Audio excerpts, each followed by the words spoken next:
தந்தை, மகன், தூய ஆவியின் பெயராலே ஆமேன். மூவொரு கடவுளுடைய அருளும் ஆசீரும் பாதுகாப்பும் வழி நடத்துதலும் உங்களோடு இருப்பதாக. பாஸ்கா காலம் 6வது வாரம் சனிக்கிழமை. அப்போலோவிடமிருந்து பவுலோடு இணைந்து செயல்பட்டவராக, தொடக்க திருச்சபையிலே நற்செய்தியை பறைசாற்றியவராக அவர் வாழ்ந்து கொண்டிருக்கின்றார். அவரிடமிருந்து நாம் ஒரு சில பாடங்களை கற்றுக்கொள்வோம். முதலாவதாக, அப்போலோ என்பவர் யார் என்று சொல்லி பார்க்கின்ற பொழுது, இவர் ஒரு யூத போதகராக குறிப்பிடப்பட்டிருக்கின்றது.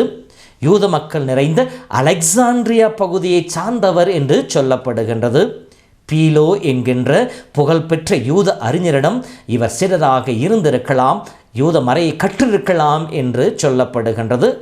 படையேற்பாட்டின் நூல்களையும் சட்ட நூல்களையும் முழுமையாக கரைத்து குடித்தவராக, அப்படி தான் படித்ததை யூத மக்களுக்கு விளக்கம் கூறி எடுத்துச் சொல்லுகின்ற வல்லமை பெற்றவராகவும் இருந்தார் என்று சொல்லப்படுகின்றது. இவர் மறை சாட்சியாக மடிந்தார் என்று சொல்லி இவருடைய இறப்பு பற்றியும் செய்திகள் இருக்கின்றன. இப்படிப்பட்ட இந்த அப்போலோ நமக்கு கற்றுக் கொடுக்கின்ற பாடங்கள் இன்னும் சென்று சொல்லி பார்க்கின்ற பொழுது 10 பாடங்களை அவர் நமக்கு சொல்லிக் கொடுக்கின்றார் இன்றைய வார்த்தையின் வழியாக. முதலாவதாக, சொல்வன்மை மிக்கவராக இருந்தார். பழைய ஏற்பாட்டை முழுவதுமாக கரைத்து குடித்திருந்த இந்த அப்போலோ சொல்வன்மை மிக்கவராக இருந்தார். தூய ஆவியினுடைய வல்லமை, தூய ஆவியானதாமே அவருக்கு எதை பேச வேண்டும், எப்படி பேச வேண்டும் என்று சொல்லி கொடுப்பவராக இருப்பார் என்று சொல்லி இயேசு சொன்னதை போல இவர் தூய ஆவியின் வல்லமை பெற்றவராக இருந்தார். இரண்டாவதாக, மறைநூலில் புலமை வாய்ந்தவராக இருந்தார். இறை வார்த்தையை, பழைய ஏற்பாட்டிலே இயேசுவை பற்றி எங்கெல்லாம் சொல்லப்பட்டிருக்கு என்பதை முழுமையாக அறிந்து வைத்திருந்ததினாலே தான் இயேசுவை பற்றி கேள்விப்பட்டவன் இவர்தான் அந்த மெஸ்ஸியா என்று சொல்லி இயேசுவை அறுதியிடுவதற்கு புலமை வாய்ந்தவராக இருந்தாப்போ இறை வார்த்தையை முழுமையாக ஊன்றி படிப்பவர்களாக இருக்க வேண்டும். மூன்றாவதாக, ஆர்வமிக்க உள்ளவராக இருந்தார். ஒரு செயலை செய்கின்ற பொழுது 2 வகையாக செய்யலாம். ஏனோதானோ என்று கடமைக்காக செய்பவர்கள் இருப்பார்கள். இரண்டாவது, செய்வதில் நிறைவோடு முழு மனதோடு செய்பவர்கள், முழு நிறைவை காண்பவர்கள். அப்போலோ இந்த 2வது வகையை சேர்ந்தவராக இருந்தார். ஆர்வத்தோடு அந்த பணியை செய்தார்.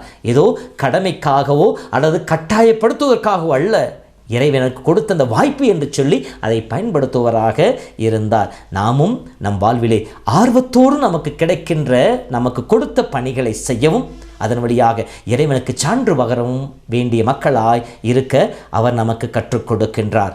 நான்காவதாக, பிழையற அறிந்து கொள்வது.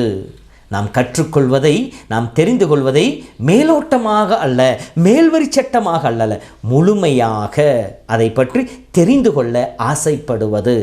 இயேசுவை பற்றியும் மறையை பற்றி கற்றுக்கொள்ள முற்படுகின்ற பொழுது நன்கு அறிந்த அறிஞர்களிடம் அதை கற்று அதை முழுமையாக பிழையில்லாமல் கற்றுக்கொள்ள வேண்டும் என்கின்ற அந்த உணர்வு கொண்டவராக இருந்தார். இப்படி கற்றுக்கொள்ளும் திறன் மட்டுமல்ல, கற்பிக்கும் திறன், சூழ்நிலைக்கு ஏற்றார் போல, மக்களுடைய மனநிலைக்கு ஏற்றார் போல ஓமைகள் வழியாக, செயல்கள் வழியாக அவர்கள் வாழ்க்கையில் இருக்கின்ற செயல்பாடுகளை மையமாக வைத்து இயேசுவை எடுத்துச் செல்பவராக இருக்கின்றார். ஆறாவதாக, துணிவோடு பேசுபவராக இருக்கின்றார். தான் பேசுவது உண்மை என்பது அறிந்திருக்கின்ற பொழுது துணிவோடு அனைவருக்கு முன்னாலும் இயேசுவை அறிவிப்பவராக இருக்கின்ற காரணம், இயேசுவை முழுமையாக ஏற்றுக்கொண்டார். தான் பேசுவது உண்மை என்பது அவர் அறிந்திருந்தார். ஏழாவதாக, கற்றுக்கொள்ளும் ஆர்வம். திருமுழுக்கு யோவான் காலத்தில் இருந்த திருமுழுக்கை பற்றி மட்டுமே அறிந்திருந்தார். இப்படி இருக்கின்ற பொழுது பிரிஸ்கிலாவும் அக்கிலாவும் இவருக்கு இயேசுவை பற்றி, தூய ஆவியின் கொடைகளை பற்றி சொல்லிக் கொடுக்கின்ற பொழுது அதை தெரிந்து கொள்ள வேண்டும் என்கின்ற ஆர்வம், எல்லாம் எனக்கு தெரியும் என்கின்ற உணர்வோடு அல்ல, மாறாக தெரியாததை, அறியாததை கற்றுக்கொள்ள வேண்டும். யாரிடமிருந்து வருகின்றது என்பது முக்கியமல்ல, நல்லவைகளை கற்று வாழ்வில் முன்னேற வேண்டும் என்கின்ற அந்த குணம் கொண்டவராக இருக்கின்றார். எட்டாவதாக, துணையாக இருக்கின்றார். இயேசுவை ஏற்றுக்கொண்டு வாழ்ந்து கொண்டிருக்கின்ற மனிதர்கள் தளர்வுறுகின்ற பொழுது அவர்களை திடப்படுத்துவராக, உறுதிப்படுத்துவராக, அவர்களுக்கு துணை இருப்பவராக இருக்கின்றார். நம்மோடு வாழ்கின்ற மக்களுக்கு நாம் துணை புரிபவர்களாக, அவர்களுக்கு வழிகாட்டுபவர்களாக நாம் இருக்கவும் அவர் பாடம் கற்றுக் கொடுக்கின்றார். 9வதாக வெளிப்படையாக பேசுவது. உள்ளொன்று வைத்து வெளியொன்று பேசுவது அல்ல, உள்ளத்தின் நிறைவை முழுமையாக வெளிப்படுத்துவது. நாமும் வெளிப்படைத்தன்மையோடு பேசுபவர்களாக, முகஸ்துதி பாடுபவர்களாக அல்ல, அல்லது உள்ளொன்று வைத்து புறமொன்று பேசுபவர்களாக அல்ல, முழுமையான தெளிந்த நிலையோடு பேசுபவர்களாக இருக்க அவரிடமிருந்து கற்றுக்கொள்வோம். 10வதாக இயேசுவை மெசியா என்று மறைநூல் மூலம் எடுத்துச் சொல்வது.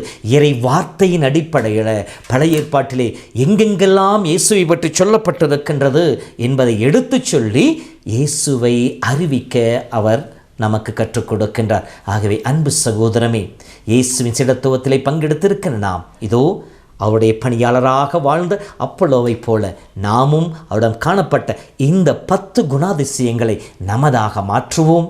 நாமும் இயேசுவுக்கு சான்று பகருவோம். ஆண்டவருடைய அருளை பெற்றவர்களாக இறைவனை மகிமைப்படுத்துவோம். நம்முடைய அன்றாட வாழ்வை ஆசீர்வாத வாழ்வாக அமைத்துக் கொள்ளுவோம். ஆண்டவர் உங்களோடு இருப்பாராக. எல்லாம் வல்ல இறைவன் தந்தை, மகன், தூய ஆவியின் பெயராலே ஆமேன். வாழ முடியாதையா, உங்க கிருபை இல்லாம வாழ தெரியா.